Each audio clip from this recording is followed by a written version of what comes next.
द्रावड़ के आबाओ अजदाद के हाल से हम ऐसे ही नावाकिफ हैं जैसे कोल के बुजुर्गों से।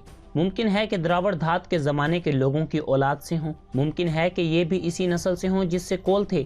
क्या ताज्जुब है कि मुद्दतों तक मुल्क के ज़रखेज़ हिस्सों में रहते रहते कोल के बाज़ फ़िरके अपने पहाड़ी भाई बंदों से ज़्यादा ज़ोर आवर और मुहज़्ज़िब हो गए हों और द्रावड़ उनकी औलाद से हों। बाज़ आलिमों का ये ख्याल है कि द्रावड़ शुमाल मगरिब के मुल्कों से हिंद में आए, ज़माना दराज तक शुमाल हिंद में आबाद रहे और कोल से लड़ते लड़ते जनूबी हिंद में दाखिल हो गए। बाज़ों का ये ख्याल है कि द्रावड़ जनूब से आकर हिंद में दाखिल हुए, मगर जनूब में कहाँ से?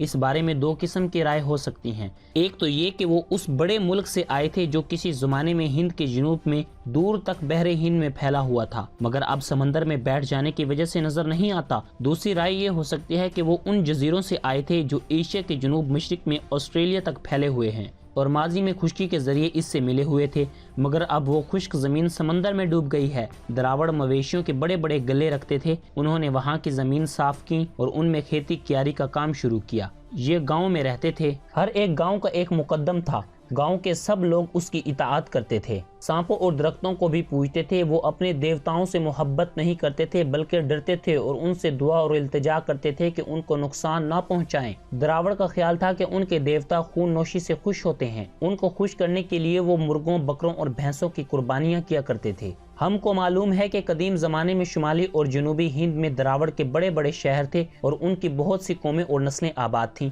बड़े बड़े इलाकों में राजा राज करते थे। हर एक गांव का मुकद्दम राजा को गल्ले की पैदावार का एक हिस्सा देता था। देहात के बंदोबस्त और इंतजाम के कायदे पहले पहले उन्होंने ही बनाए थे, उनमें से बहुत से कायदे अभी तक जारी हैं। ये बड़े ताजिर थे। आर्यन नस्ल के हिंद में आने से पेशतर ही ये लोग तिजारत के लिए समंदर के रास्ते दूसरे मुल्कों में लकड़ी, मलमल, मोर, हाथी के दांत, संदल की लकड़ी और चावल भेजते थे। बढ़ई और लोहार का काम भी अच्छी तरह जानते थे।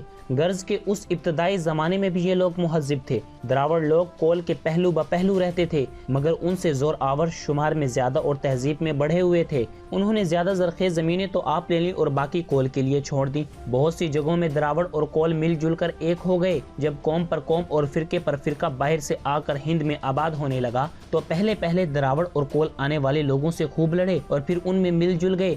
इसी तरह से नई नई कौमें और नस्लें पैदा हो गईं। शुमाल के बैरूनी मुल्कों से आने वाली कौमों का ऐसा तांता लगा, मुद्दत के बाद शुमाल मगरबी हिंद में, जिसको अब पंजाब, कश्मीर और राजपूताना कहते हैं, कोल और द्रावड़ का निशान तक बाकी ना रहा। हाँ, शुमाली हिंद के वस्ती हिस्से गंगा की तलहटी और कुल वस्त हिंद में उनका जोर था। इन हिस्सों की आबादी में उनकी कसरत थी। इस अमर की शहादत इन इजला के बाशिंदों के रंग, सर की बनावट, आँख, नाक और कद में मौजूद है। इन बातों को देखने से मालूम होता है कि इन इजला के बाशिंदों की बाज कौमों में कमोबेश द्रावड़ और कोल का खून जरूर मिला हुआ था। जनूबी हिंद के उन बाशिंदों की शक्ल में जो असल से द्रावड़ हैं, बहुत कम फर्क आया है।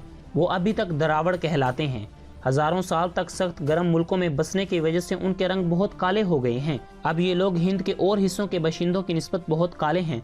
ये 14 मुख्तलिफ जुबानें बोलते हैं, जिनमें तामिल, मलयालम वगैरह बोली जाती हैं। हिंद के बाद हिस्सों में कुछ कदीम द्रावड़ कौमें अभी तक ऐसी हैं कि उनको हिंदू कहना मुश्किल है। मालूम होता है कि द्रावड़ों की तरह उन्होंने तहजीब हासिल नहीं की। ये दक्कन के शुमाल के पहाड़ी मुल्कों में आबाद हैं। गोंड और खांड इनमें सबसे बड़ी कौमें हैं।